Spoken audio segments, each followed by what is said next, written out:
Like, we need to know the information of what bullying is happening. And we also need to heal and rebuild whatever has been damaged as well. So there's got to be that, but documenting along the way as well. Absolutely. And again, that relationship with the teacher and having conversation with the educator and finding out maybe exactly what is going down in the classroom, because it could be very different. A different perception. You never know how it's told versus, what the child says and how they're feeling about it versus maybe what is actually going on.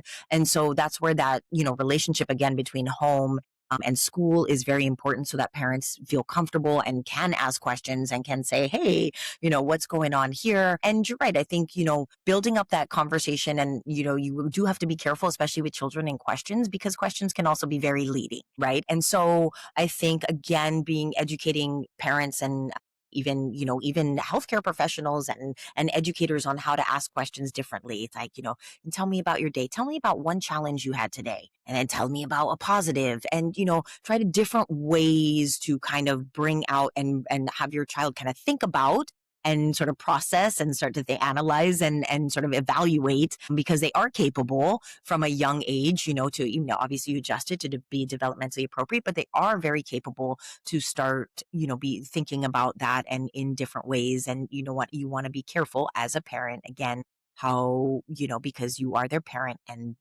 they are soaking in and they're going to take your direction, sort of, the way in which you communicate to them about it. But I think absolutely advocating and being proactive and just being aware of what the school environment is and knowing that are all things I think that parents can do.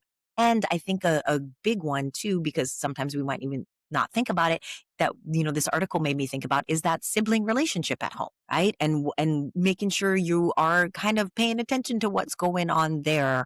And sometimes maybe that harmless, older sibling, younger sibling behaviors that we're like, oh, that's typical. Maybe those are things to keep an eye on more, and just to make sure, because that's where it's starting, right? That's the foundation. There's a dynamic. That's one of the first dynamics that they're experiencing in that. So, being aware of things like that. So, education for parents and the community and classes along those lines, I think, are also, very vital and very important to have. Thank you for listening to the Willow Kids podcast.